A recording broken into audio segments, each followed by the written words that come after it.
How would you increase the language accessibility and translation services within our district schools and in communication with like families, certain families? One, acknowledging that public resources for the school can only do so much. So first, I always like to take a look at what is the current allocation specific to translation and language support.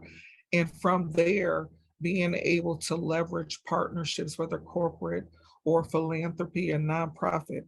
In my day-to-day as CEO and president of Build Institute, I'm often leveraging other relationships and resources to help us with our translation and of not only when we're having classes, but also some of our curriculum and material. I would use some of the relationships that I have to reach out for to fill gaps around whether it's we need some updated curriculum, whether we need to get a publication in Spanish for our youth to parents. There are organizations that I've worked with, quite frankly, that do translation when you're having meetings and or a conversation with a parent or caregiver. I think those solutions are very easy to figure that out. Now, do I know everything? No. Do I have blind sides? Yes, I do. And so those are things that I would do. But first, along with looking at the budget to see where money is going and is that adequate. And if it is all we have, then how do we fill in gaps with relationships that we have? I would ask the parents who are not, English isn't their first language. What do they need? How do they want to see and receive information? Again, in my day to day, and just as a person who had to struggle with information coming to me that wasn't for a visual learner, I always like to ask the user, like, how do you want to receive this information? What is your best way to communicate? And then we build from there. Sure, because I'm not part of the school system or what level they currently are existing in, and I could only refer back to 2 years ago prior to the pandemic. But if we were to identify what would be an expectation or what should be a policy, is that readily access to interpreters for families or vehicles for which families could use to communicate on an ongoing basis ought to be an essential component of the fabric of DPSCD. Well, the persons that are giving the service need to be present for more than just high school graduation. I think they should be present for middle school meetings and middle school assemblies. And even if necessary in the elementary schools.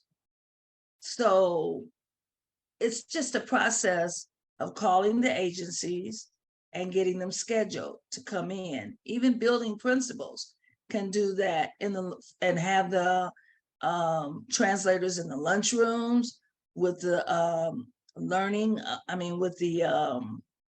the lunchroom assistants that are there and other professionals that are around. But the more you begin to see them, the better it is. Now, as it relates to funding, I know that some are paid for, some are just free services. But when you get to having to pay, then you pay that through special services. I think when parents are doing IEPs, which is the individualized educational plan for students, I think there should be a translator sitting there. I also believe that if there are meetings where persons involved have some language issues, that there needs to be a translator there to make them better understand. That could almost start with kindergarten parents. Sometimes they just don't understand what's being said. And so definitely with the extra curricular activities as well. Yeah, we got to do better or more with that. And I just think it's a matter of, because of the pandemic, stuff may have slowed down, but we can certainly make it happen. And thank you for mentioning that, because tentatively on September 27th, we're going to have a forum where we're going to need some translators.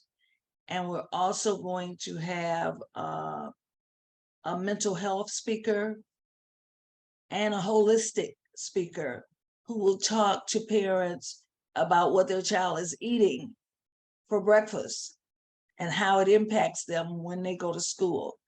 So if they get to school, we know they're going to eat good breakfast, but we shouldn't start off with those hot fries. That's been in the system for a long time. But anyway. You know, you must have been listening to my conversations. Last night we started our board meetings in Western High School. And one of the things that I had emphasized is looking at the culture and the languages within that Southwest community, which is primarily Hispanic and Arabic. And so we can't just have board meetings without those interpreters and being present. And they were present last night, both Hispanic and the Arabic. One of the things that I think that is very important to me, of course, obviously, is that everyone can understand what we say. And so we have hired more interpreters as DPSCD has become more ethnically diverse. And so we have all types of communication that go out. I noticed that the robocalls needed to be changed from just pure English, that we might have to have 3 or 4 different languages on one robocall.